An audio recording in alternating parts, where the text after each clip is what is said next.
Good morning. Tom Beal here at the halfway point of the morning walk in Boca Raton, Florida. And I don't even know what today's date is. Saturday, January 8th or something, 9th, I don't know, somewhere in that range. I don't know if today's the 8th, 9th, 10th, don't know. Days go quickly, as you know, weeks go quickly, months go quickly, years go quickly, decades go quickly. And it all circles back to being right here, right now.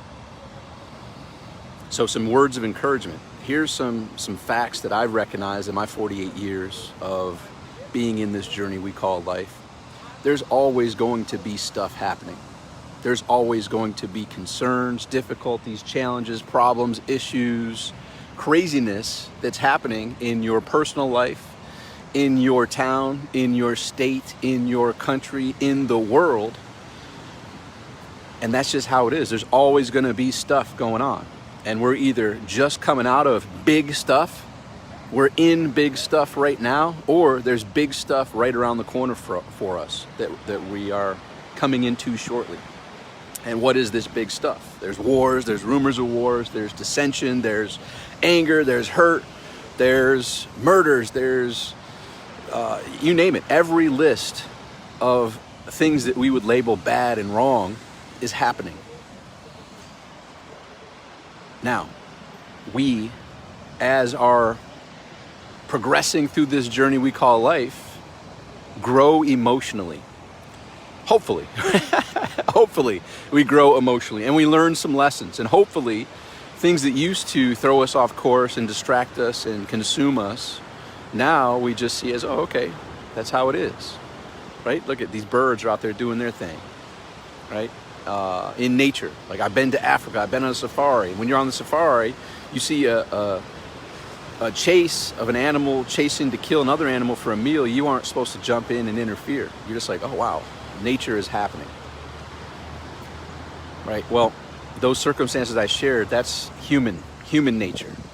Human nature is going to occur. They're going to be every perspective possible. If a situation occurs, there's going to be millions and billions of perspectives of what occurred and interpretations of that, and individual determination of what's theirs to do.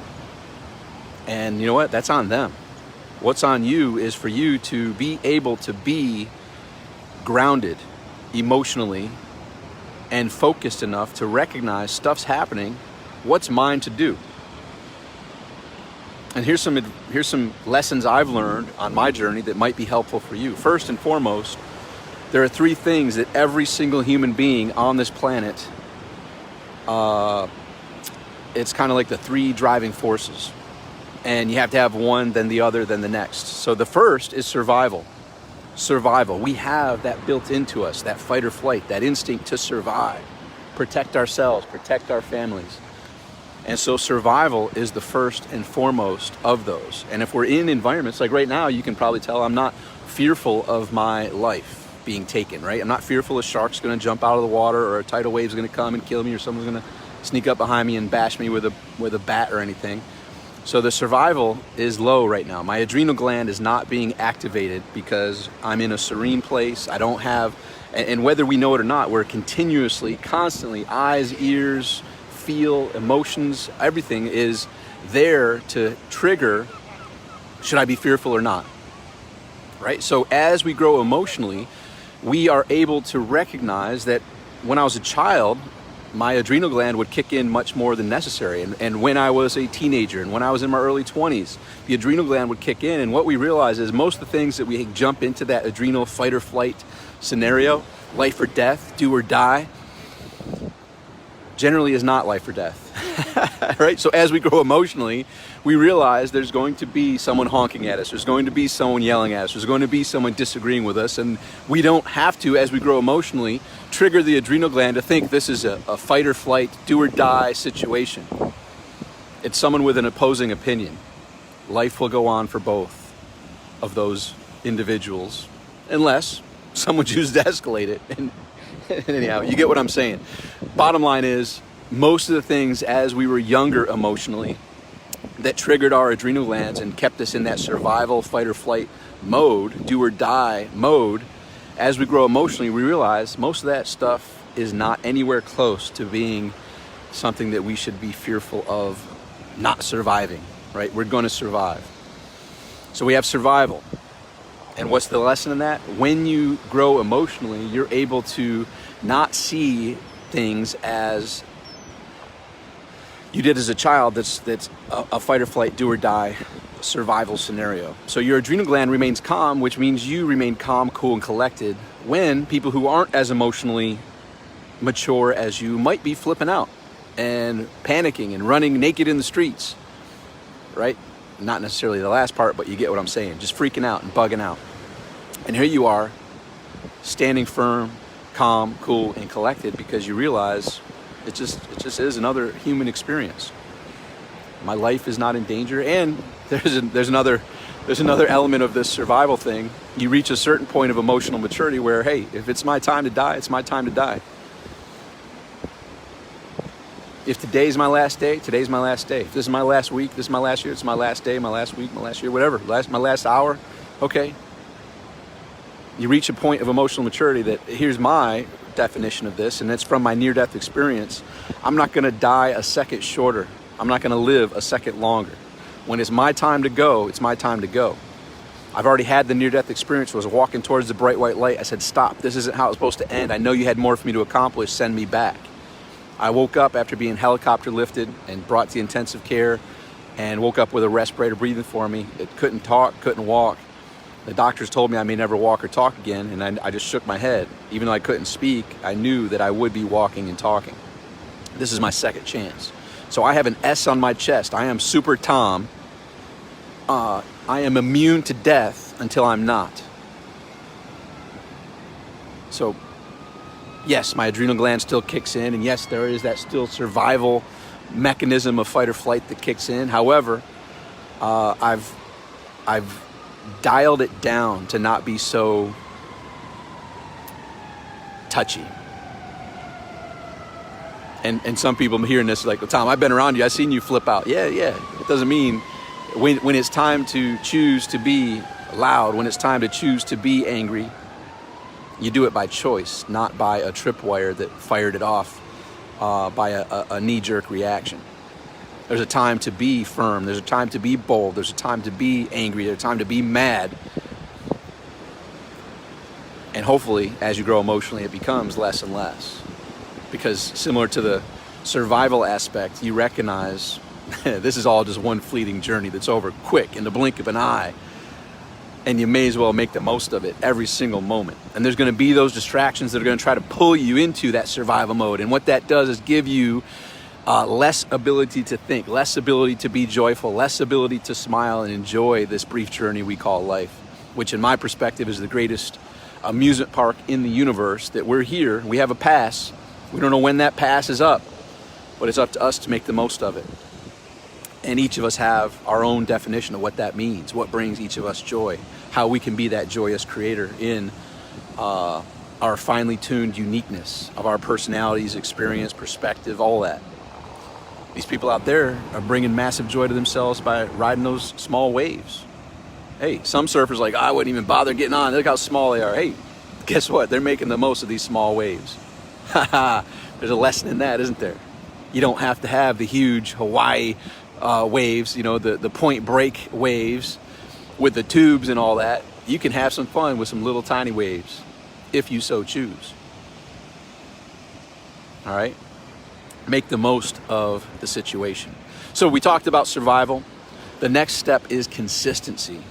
So once the survival's done and once you're like, okay, I don't have to fight for my life. My life's not on the line. It's not do or die situation.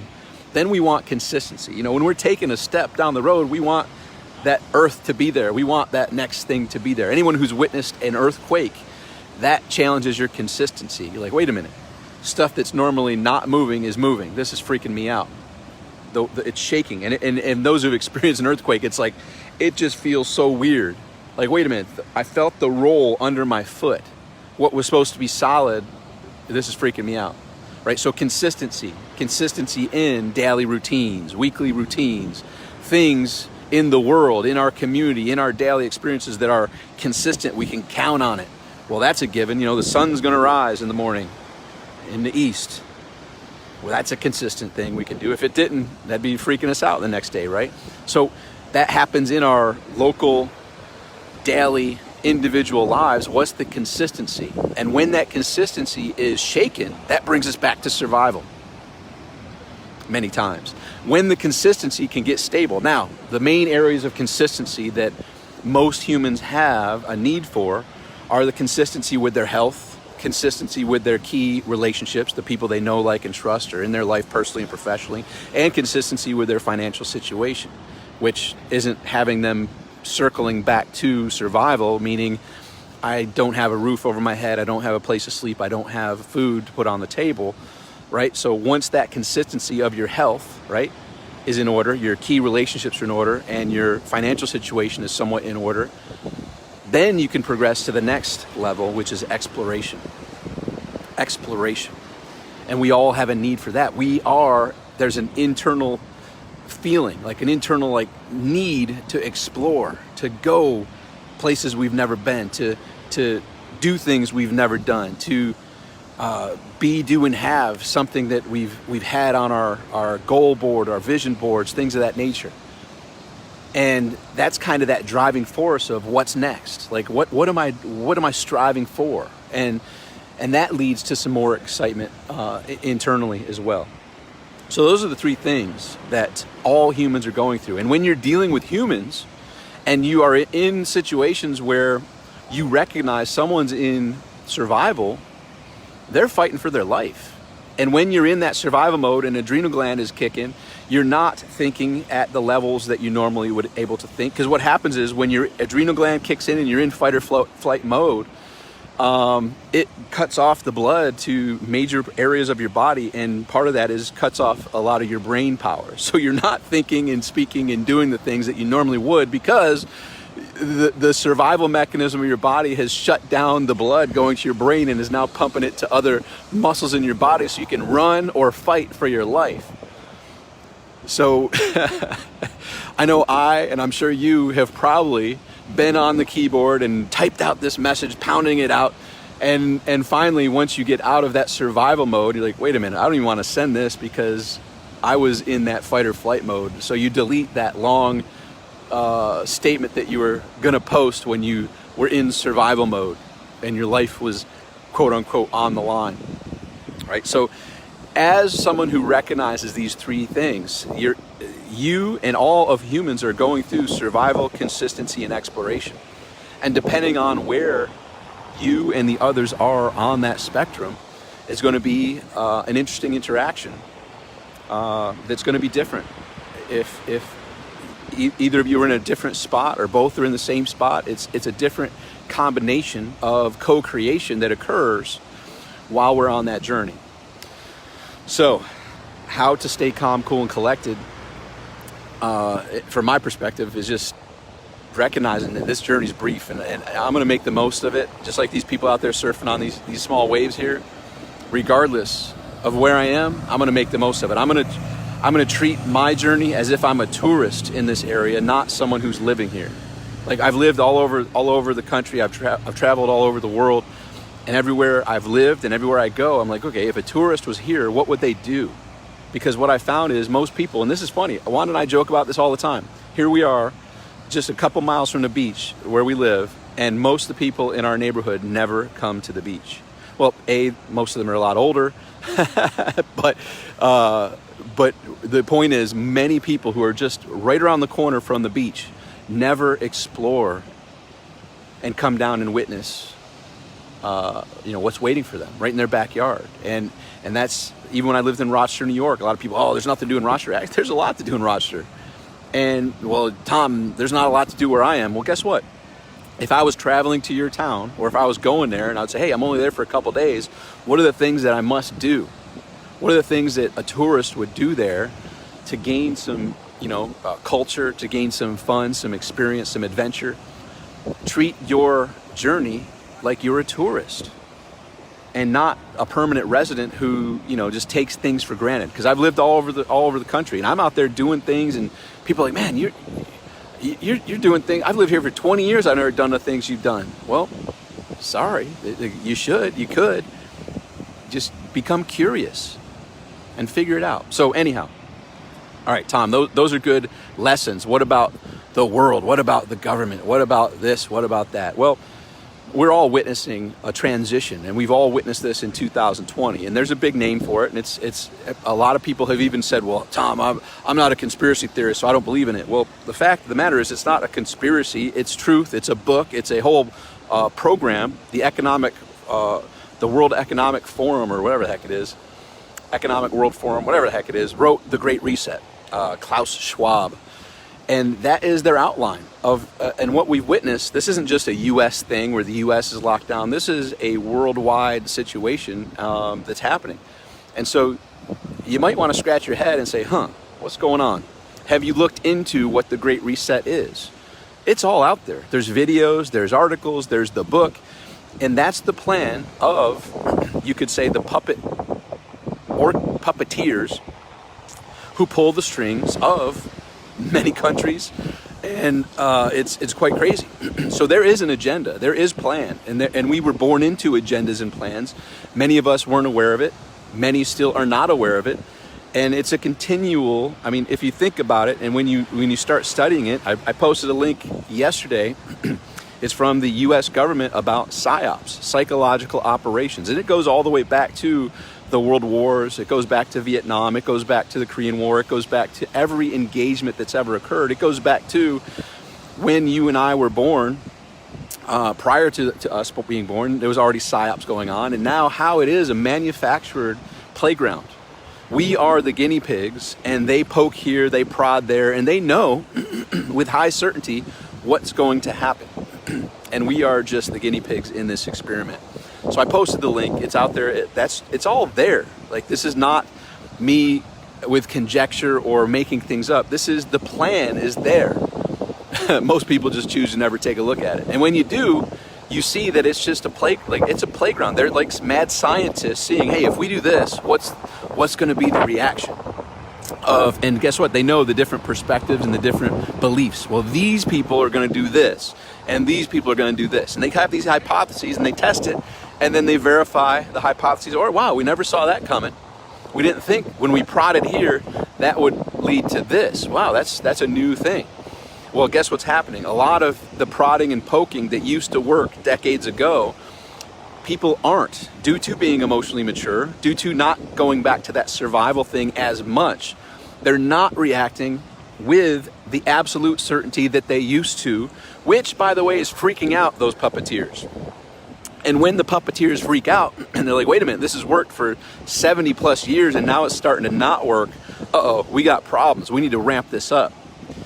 Well, let's look back to this past year. Has it been ramped up? I don't know.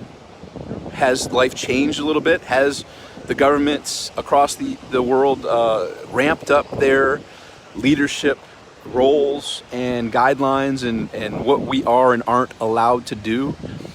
So this is just a hint to become curious and do some research. This isn't me and others saying crazy stuff. This is documented plans that are out there, have been out there, weren't available for many, many years, are available, and people still overlook them and still focus on the distractions, because in this playground where puppeteers do the poking and prodding and see how people respond and react, and like I said, they're noticing the way that it used to be isn't how it's happening now, so they have to ramp up and do things that they haven't ever done before because they're losing control of the poking and prodding. So they're putting an iron grip on what they are able to control, leading to less freedoms and less freedoms. So it's a simple science project. We are the lab rats, the guinea pigs, held by currently the governments of the world. And now the billion-dollar companies, which a lot of people, by the way, and you'll see in the PSYOP document, if you do get curious and go look that up, you're going to see, and this is a big, I always get a good smile out of this when people are like, well, those are private companies, Twitter and Google and Facebook. Oh Lord. Well, you probably heard of Snowden, right? Edward Snowden. You probably heard he was a government, worked for the NSA and things like that. Well, come to find out, he didn't work directly. He wasn't an NSA employee. He worked for companies like Dell and companies like, just normal billion-dollar companies, which the fun part of what we are living in now is the government figured it out. Well, it's basically like outsourcing. Instead of having employees, it's using outsourcers. So the billion-dollar companies like Google, like Facebook, like Apple, like you name all the billion-dollar companies are extensions of the government who are paid and compensated extremely high, even Amazon, extremely high amounts of billions and billions of dollars. And yes, they're not part of the government. Just like I work with a very large company and I'm not an employee of that company, I'm a consultant for that company, but I can't claim I work for that company. Similarly, yes, Facebook can claim, well, we're not part of the government. Twitter can claim we're not part of the government because they aren't. Yet they are working for and with the government. And that applies to the agencies, the news agencies and things of that nature as well. Well, this is free press. Free press died decades ago, ladies and gentlemen. All the press is bought and paid for. Go read the PSYOP document. I'll post a link below this. And this is a government document. It's got multiple different chapters with multiple different topics. And a lot of my people that follow me here are business owners and things like that. You'll even see that it goes into influence. It goes into business marketing strategies. This shows how the media, the press, and social media and all these tech companies all are the poking and prodding using the PSYOP that pretty much outlines exactly what they're doing and why they're doing it. And it's for control, it's for power, it's for a lot of things, but it's not in your best interest. That's not one of their considerations. You and I are pawns in this whole experiment. Being so, we can recognize who we are, what our role is in that, and then also circle back to, well, how am I going to make the most of it? And how am I, if I were to bring together other people who have like minds, how would we be able to make some changes? How would we be able to make it even more fun doing it in a collaborative way versus individual way? So anyhow, that is, ladies and gentlemen, the state of the world from the perspective of Tom Beal here on my morning walk. I hope all is well with you. I hope you can help control your adrenal gland and not go back to the survival fight or flight mode and have fights and arguments with everybody who has differing opinions than you. What they have is different perspectives, and when you finally get that emotional, I'm turning this way to hopefully block the wind that's coming from behind me, and when you're able to emotionally grow to block that, you will also have more empathy, and this is where it really becomes amazing. You can see how and why they feel the way they feel. If I was in their shoes, I'd probably feel the same way. So that empathy, and this goes back to when I was in high school and college and on debate teams, a good debater can debate both sides of the argument. That's when you reach a level, you're like, yeah, I can see how they feel that way. If I was in their shoes, I'd probably be doing the same thing. Yeah, I get it. And man, thankfully I'm not in those shoes, but if I was, I totally get it. And you'll have more empathy for differing opinions because you can put yourself in their shoes and walk a mile in their moccasins and be like, yeah, I see your perspective, and here's my perspective. And then we can have actual real conversations and not become the sheep being led to slaughter. And that's a whole nother topic. But anyhow, we'll get to that. I got to get to my day. I hope this was helpful. I wish you nothing but peace, happiness, love, and clarity on what's yours to do to make the most of today, make today great, and go through those three things. Where are you? Survival, consistency, or exploration? It's a co-creative playground, the biggest, best playground in the universe, and here we are for a brief time. Whether I live, if today's my last day, next week, next month, next year, next decade, or I live 5 more decades, it's going to be over in the snap of the fingers. I'm going to make the most of my life. I would encourage you to do the same. All right, ladies and gentlemen, hope that was helpful. Chat with you soon. Make today great. Bye for now.